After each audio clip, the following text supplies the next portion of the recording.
marcas que son de nacimiento y otras que son adquiridas. Que levante la mano aquellos de vosotros y vosotras que con el paso del tiempo en vuestra vida hayáis adquirido algún tipo de marca a posteriori del nacimiento. Mogollón. Vale, yo puedo hablar de una marca visible que ninguno me ha visto. Tengo aquí una cicatriz de un tajo que me hice trabajando hace ya tiempo. Ni me acuerdo de ella, pero ahí está.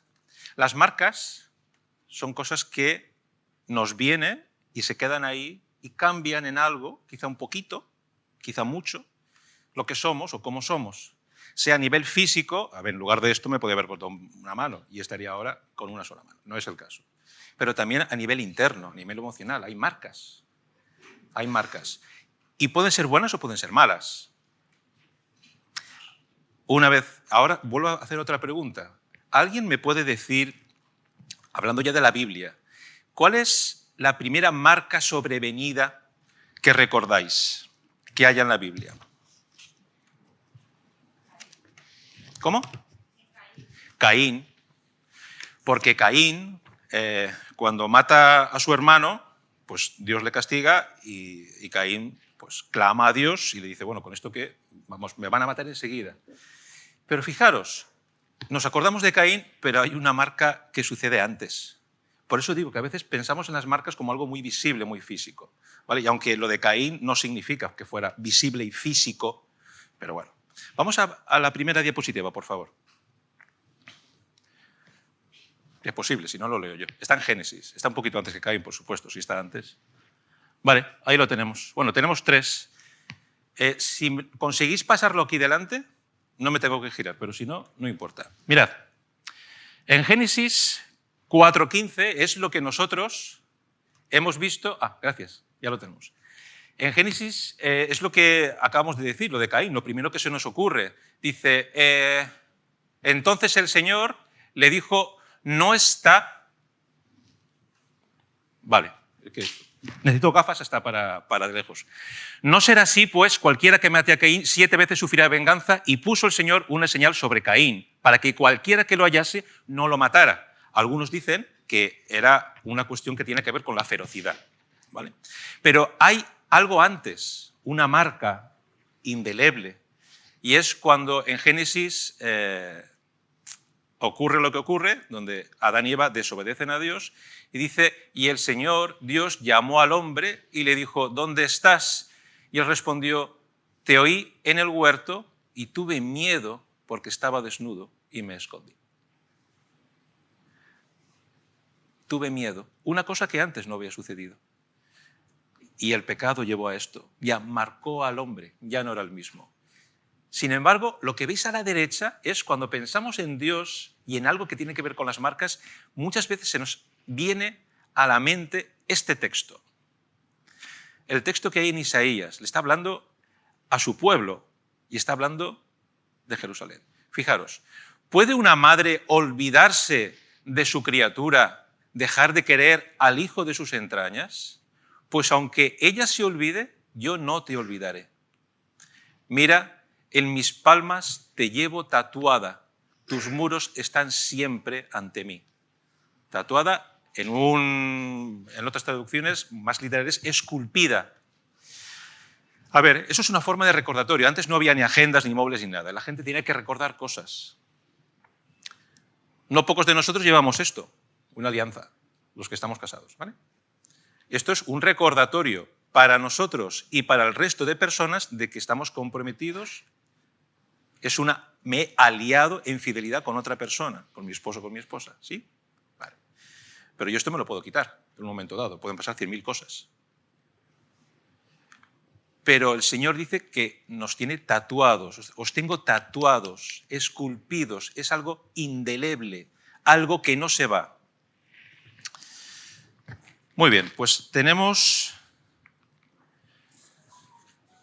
Ahora pasamos a la siguiente, que es donde vamos a ver ya el texto alrededor del cual va a girar lo que vamos a comentar hoy, que es en Juan 1. Vamos a leer desde el versículo 1, voy a leerlo yo, hasta el 14. Siempre que nos enfrentamos a este texto, al capítulo 1, hay que hacerlo con tranquilidad, poquito a poco. ¿vale? Porque ahí está condensada muchísimas cosas y tremendamente importantes, como no podía ser de otra forma. Voy desde el versículo 1 hasta el 14. En el principio existía el Verbo, y el Verbo estaba con Dios, y el Verbo era Dios. Él estaba en el principio con Dios. Todas las cosas fueron hechas por medio de Él, y sin Él nada de lo que ha sido hecho fue hecho. En Él estaba la vida, y la vida era la luz de los hombres. Y la luz brilla en las tinieblas, y las tinieblas no la comprendieron. Paso al 9, que es lo que tenéis ya aquí delante. Existía la luz verdadera que al venir al mundo alumbra a todo hombre. En el mundo estaba, y el mundo fue hecho por medio de él, y el mundo no le conoció. A lo suyo vino, y los suyos no le recibieron. Pero a todos los que le recibieron les dio el derecho de llegar a ser hijos de Dios. Es decir, a los que creen en su nombre, que no nacieron de sangre, ni de la voluntad de la carne, ni de la voluntad del hombre, sino de Dios. Y el Verbo se hizo carne y habitó entre nosotros, y vimos su gloria, gloria como del unigénito del Padre, lleno de gracia y de verdad. Y ahí al lado estáis viendo una frase de Timothy Keller, que yo ya la he hecho circular por ahí un poco, que dice que la Navidad no trata solo de un nacimiento, sino de una venida.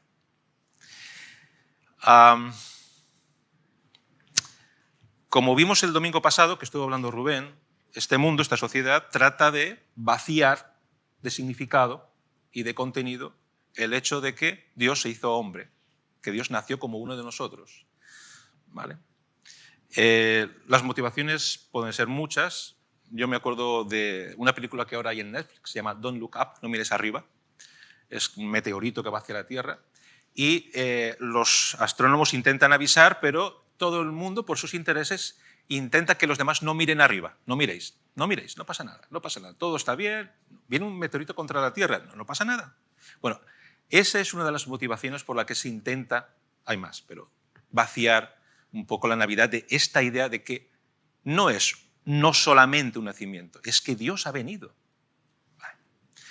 Entonces, este versículo, el 14, y el Verbo se hizo carne, es la clave de lo que vamos a hablar hoy. Habéis puesto que al lado de carne lo que es sería sarx, que es el original en griego, que como sabéis tiene unos significados muy ricos, no es una sola cosa, no es carne. Los traductores lo tienen difícil a la hora de tratar de concentrar en una palabra o una frase lo que significa. Literalmente, lo voy a leer para no perderme nada, en griego sarx significa todo esto. Significa carne, tal cual, o el cuerpo, como opuesto al alma o al espíritu, o un símbolo de lo que es externo y visible. Significa también naturaleza humana, con todas sus debilidades y pasiones físicas y morales, y significa también ser humano. Todo eso, todos esos conceptos están dentro de esa palabra griega sarx, ¿sí? Que se hizo carne, o se hizo hombre, o se humanó, dependiendo de la traducción, viene a querer decir exactamente esto. Dios se ha hecho hombre. Vamos a pasar a la siguiente.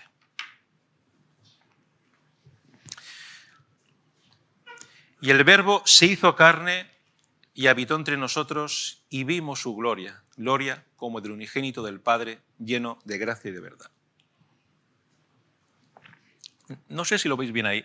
Vale. Sí, he elegido el piececito de un recién nacido que no está blanco e impoluto como está en el 90% de las fotografías, está más bien suciete. ¿Vale? Porque el Señor Jesús se hizo hombre y ya lo sabemos, lo hemos dicho muchas veces, no vino a un palacio, ni entre algodones. Lo pusieron donde pudieron, en un comedero de animales. ¿Sí? Vale. Voy a cambiar un poco esta versión. ¿Vale? Tenedme paciencia, ¿vale? Y no os molestéis, os pido. Y el Verbo se hizo escamas y nadó en nuestros mares. Y si Dios hubiera hecho un pez, buscad el más pequeñito, el más... A que nos suena estridente, nos suena irreverente quizá. Yo me siento muy incómodo diciéndolo, no sé. ¿Pero por qué? ¿Por qué? Nos sentimos... No sé, igual soy el único, pero si lo leyéramos así, si pensáramos en un Dios que nace como un pez, que es una de sus criaturas, se nos hace... Se hizo hombre. Es cierto, nosotros, el ser humano, es una criatura especial de Dios, donde Dios puso su impronta. Somos a los que dio aliento. ¿Sí? Pero la distancia entre nosotros y Dios es infinita. Es total. La distancia entre nosotros y Dios es toda.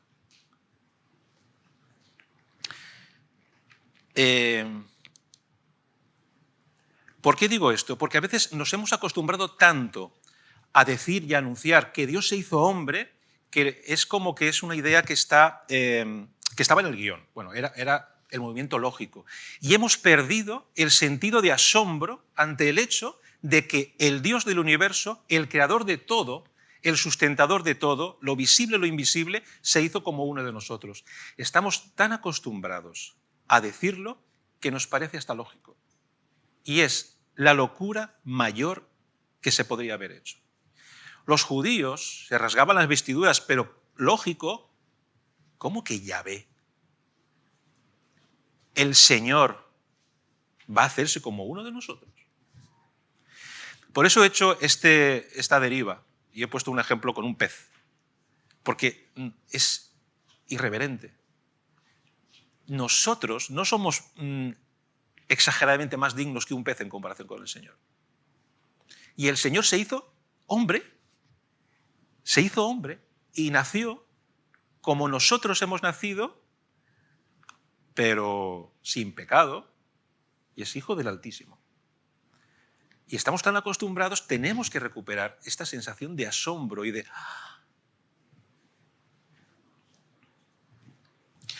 Imaginaros a un rey de un país muy poderoso, moderno y actual, un rey digno del nombre, y amado por su pueblo, que va a un restaurante, ¿vale? Y entonces ahí pues, el dueño del restaurante le abre la puerta, le tiene la mesa preparada, y dice, no, discúlpame, ¿dónde están las cocinas? Ah, las cocinas. Pues pasa hacia adelante, va a las cocinas, y ¿dónde fregáis los platos?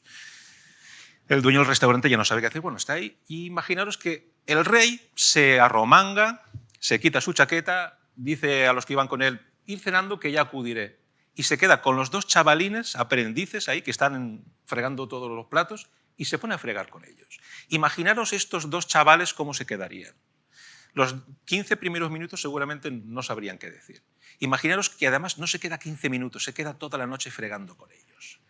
¿Quién sería la persona que se sentiría más dignificada de todo ese restaurante? Esos dos chavalines. Porque el rey estuvo con ellos fregando los platos y hablando con ellos y riendo con ellos y teniendo un descanso con ellos y se vistió como ellos. Ellos serían los más dignos porque Dios está con ellos, porque el rey está con ellos. Nosotros tenemos a Dios que se ha hecho como uno de nosotros y hemos perdido esta sensación de asombro.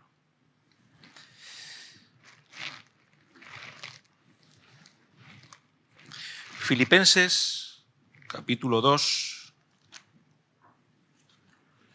versículo 5 en adelante. Haya pues en vosotros esta actitud que hubo también en Cristo Jesús, el cual, aunque existía en forma de Dios, no consideró el ser igual a Dios como algo a que aferrarse, sino que se despojó a sí mismo, tomando forma de siervo, haciéndose semejante a los hombres, y hallándose en forma de hombre, se humilló a sí mismo, haciéndose obediente hasta la muerte y muerte de cruz.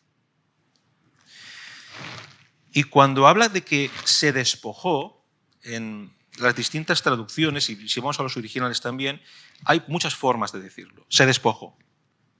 Renunció a lo que le era propio. Se despojó de su rango o se vació.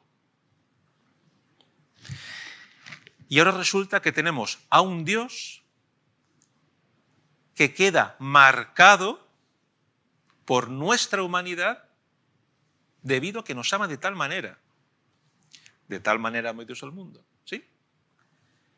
De modo que sí, nosotros tenemos marcas, muchos de nosotros tenemos marcas. Y yo conozco las mías, algunas de vosotros quizá las conozca, pero a veces llamamos marcas que nos cambian, a veces para bien, a veces para mal. Dios se dejó marcar porque nos ama. Nació como uno de nosotros. No le quitemos esa sensación de que es algo desorbitado. No lo normalicemos porque no es lógico, no es normal. El Dios podría haber hecho cualquier otra cosa, ¿no? Pero se hizo hombre, se hizo como tú y como yo, con todo lo que significa. Nació además como un bebé. Tiene que cambiarle los pañales. Y más mayor tendría que ducharse como todos, y comer como todos, y respirar como todos, y dormir como todos. Y sufría. Y lo traicionaron. Y lo abandonaron. Y le pasaron muchísimas cosas. También disfrutaba con los suyos. Se hizo como uno de nosotros. No se hizo una sardina, se hizo ser humano. Pero es que la cosa va a más. Pasamos a la siguiente. Vale. Olvidaos de lo de arriba de Juan 1, porque estamos en Juan 20. Es cuando Jesús ha resucitado. Entonces, al atardecer de aquel día, el primero de la semana, y estando cerradas las puertas del lugar donde los discípulos se encontraban por miedo a los judíos, Jesús vino y se puso en medio de ellos y les dijo: paz a vosotros. Y diciendo esto, les mostró las manos y el costado. Entonces los discípulos se regocijaron al ver al Señor.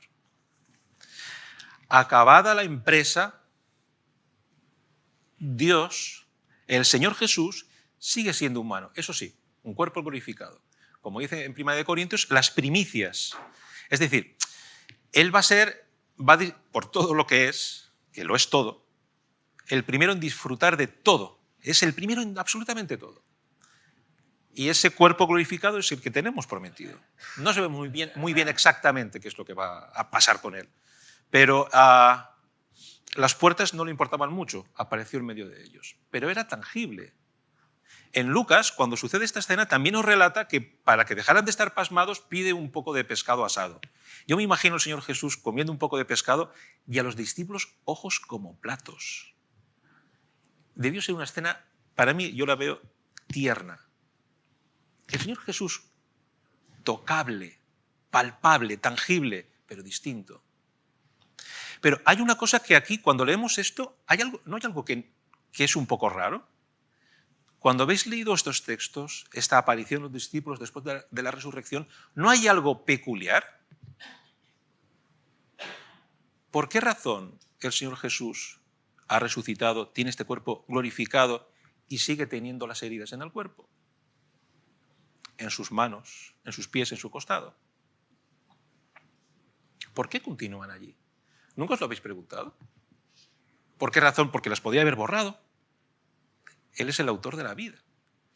Y Él, con ese poder con el que resucitó a un cuerpo glorificado, podía haber hecho. Sin embargo, todavía las tiene, las marcas en las manos, en el costado. Que se lo preguntan a Tomás. ¿Por qué razón el Señor mantuvo eso? Porque las lleva. Dos razones voy a dar, no sé si dar una tercera, dos razones. La primera era muy inmediata. Los apóstoles lo iban a reconocer enseguida.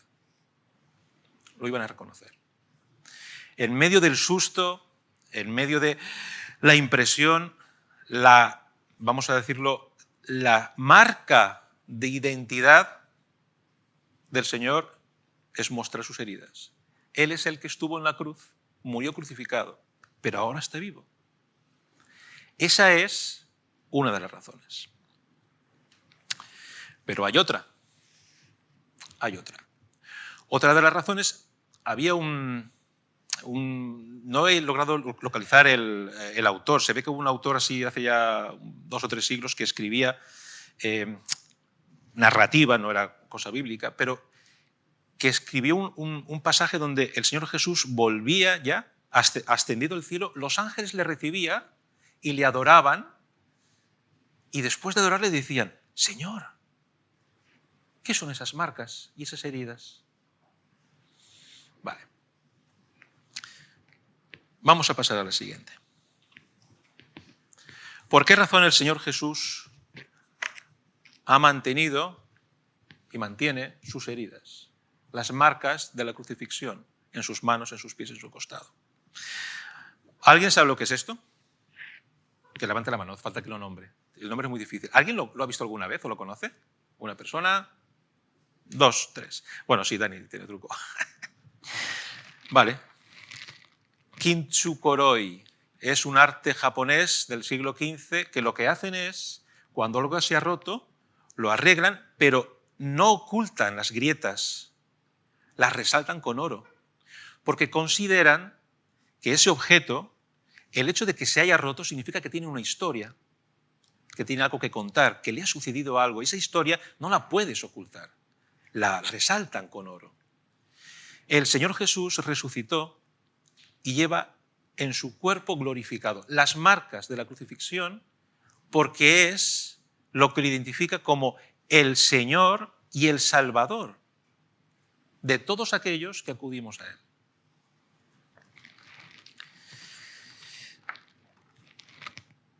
Mi cicatriz aquí es poco visible y no la voy enseñando, total, fue un descuido de una persona y de la mía, o sea, no significa nada.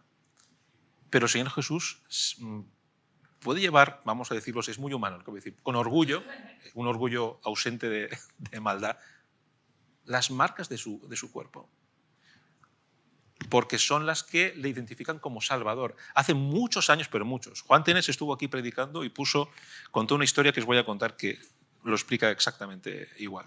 Lo que yo recuerdo era, el montañismo creo que se llama una cordada, me parece. Es un guía y 5 o 6 personas que iban detrás de él colgados de la cuerda, subiendo, escalando una montaña. Y hubo un accidente. Creo que el último o el penúltimo perdió pie y entonces cayó a peso. Los demás no tenían mucha experiencia, empezaron a tirar unos de otros. El guía, que iba el primero, intentó agarrar la cuerda, pero exceptuando él, murieron todos los demás. Pues le pusieron a juicio. Fue un accidente, no era culpa de nadie. Pero se ve que alguna familia lo puso a juicio porque dijeron que no había hecho lo suficiente como para salvarlos. Vale.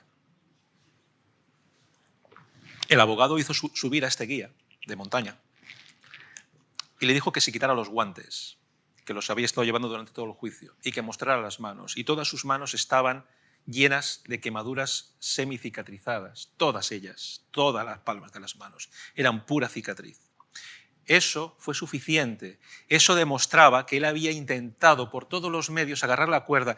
No la había soltado cuando se quemó. Se estaba quemando porque una cuerda de estas de montaña a gran velocidad se dejó las manos en carne viva intentando salvar a esta gente y no pudo. Lo intentó. Puso todo lo que pudo. Pero no fue suficiente. Y las marcas en sus manos le acompañarían toda la vida, en su intento por salvar a esas 5 o 6 personas que fallecieron. El Señor Jesús lleva en su cuerpo las marcas de la salvación de cientos, de miles, de millones, de cientos de millones de personas a lo largo de la historia. Por eso las lleva. Son parte de esa gloria que Él tiene. Porque Él se hizo hombre, se hizo como nosotros, llegó a la cruz, murió por cada uno de nosotros, que lo vamos a recordar enseguida, y esas marcas están ahí.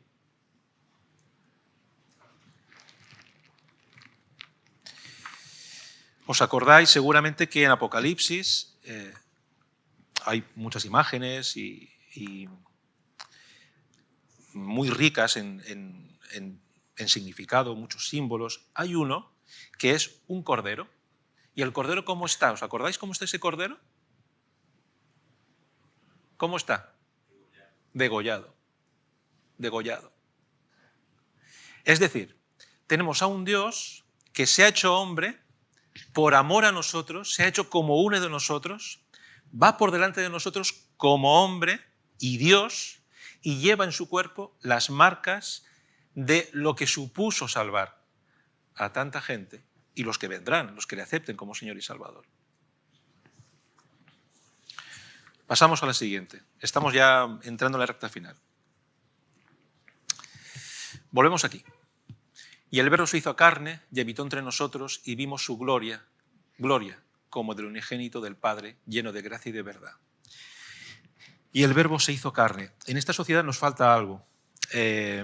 Lo tenemos asociado a las culturas orientales. Nos falta la contemplación.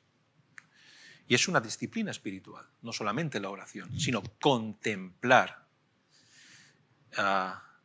Por ejemplo, este versículo, este hecho, porque el Verbo se hizo carne, se hizo hombre como uno de nosotros, contemplar esta realidad, esta verdad espiritual que Dios nos ha transmitido,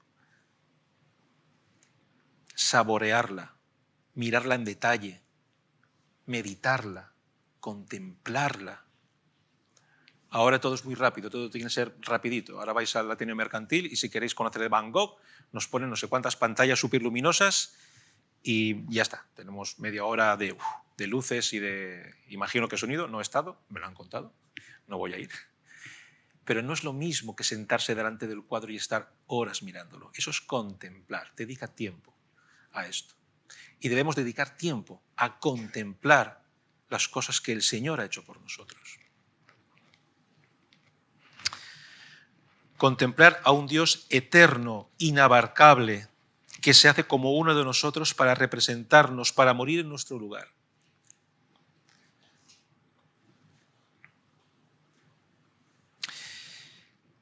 Debemos dedicar tiempo a estas cosas. El Señor Jesús se hizo hombre, se hizo como uno de nosotros y mantiene en su cuerpo esas marcas que le ha dejado su amor por cada uno de nosotros. De modo que vamos a llegar ya a la conclusión. Ya la podéis quitar si queréis. Si por ventura alguno de los que estáis escuchando esto, o lo vais a escuchar en el futuro, no creéis de la forma que sea porque no creéis en absoluto en Dios, o porque tenéis una creencia, pero bueno, ya veremos, ya me la repasaré, ya más adelante. El mensaje de estas marcas en el cuerpo del Señor Jesús, glorificado y todo, son la muestra de que te ama, de que su amor por ti es infinito. Se hizo hombre, se desvistió de la gloria, se hizo como uno de nosotros, pasó por todo lo que pasó porque te ama y porque te quiere salvar. La pregunta sería, ¿salvarme de qué? Mucha gente puede preguntarse, bueno, a ver, ¿yo de qué tengo que salvar? Vale, sería como para otros 3 o 4 mensajes. Imagínate que vas al médico porque te duele un poquito el hombro, ¿vale? ¿Sí? Te duele el hombro, vas al médico de cabecera. Y el médico te empieza a agarrar de aquí, muévelo, para arriba y para abajo, y empieza a tocar por aquí y le ves cara de preocupación. Dice, un momentito, voy a llamar a un colega y viene otro médico. Y se ponen los dos. No sé si tú estarías tranquilo, yo estaría un poquito más nervioso. Y entonces dice, mira, tenemos que hacerte una prueba. Vale, en cuanto te avisemos, sal a la puerta, ¿vale? Y te acompañaremos al hospital. Y a los 5 minutos, ¿qué 5 minutos? A los 3 te llaman y en la puerta tienes un SAMU y un coche de policía. Te entrarían todos los males. O sea, la cosa es muy grave. O sea, yo tengo aquí un pequeño dolor, pero se ve que han visto algo tremendamente grave. Si Dios se hizo hombre y murió en la cruz por ti, es que la cosa es muy grave. No es cualquier cosa. Si alguien piensa que, bueno, ya me lo pensaré, ya revisaré estas cosas que tienen que ver con Dios. Es un asunto el más grave que puedas afrontar si Dios tuvo que hacerse como tú y como yo y morir en la cruz. De modo que esto es lo que vamos a recordar ahora mismo. Que el Señor Jesús se hizo hombre, habitó entre nosotros, vivió con nosotros y murió en nuestro lugar y resucitó para que todo aquel que en Él crea no se pierda, sino que tenga vida, ¿cómo? Vida eterna. Y hermanos y hermanas, los que somos hijos e hijas del Altísimo por gracia, una cosa sí que me gustaría compartir con vosotros también. Contemplemos esto que el Señor Jesús hizo por nosotros. Meditemos en ello. Porque cuando lo captemos, cuando recuperemos, aunque sea un poquito, de esa sensación, de ese sentimiento de asombro, las cosas que pasen en nuestra vida empezarán a encajar de otra manera. Porque un Dios que ha hecho esto, que se ha hecho como uno de nosotros, que fue a la cruz y que resucitó para abrirnos la puerta a la salvación, ¿dónde quedan entonces esas preguntas de ¿y si Dios me ama, por qué permite esto? O si a lo mejor yo quizá me siento avergonzado y no me acerco a Dios, pero es un Dios que se ha hecho como tú y como yo, sin pecado. Se hizo hombre y lleva sus marcas ya para siempre, con orgullo, por decirlo así, porque te ama. Cuando construyamos nuestros proyectos vitales, pensemos en esto. Cuando nos sintamos lejos de Dios, pensemos en esto. Dios nos ama hasta ese punto. Y hay una cosa que no he leído, que está en Filipenses, pero no la voy a leer. Le voy a pedir al grupo de alabanza, ya lo he concertado con Dani, que suba aquí, porque lo vamos a cantar.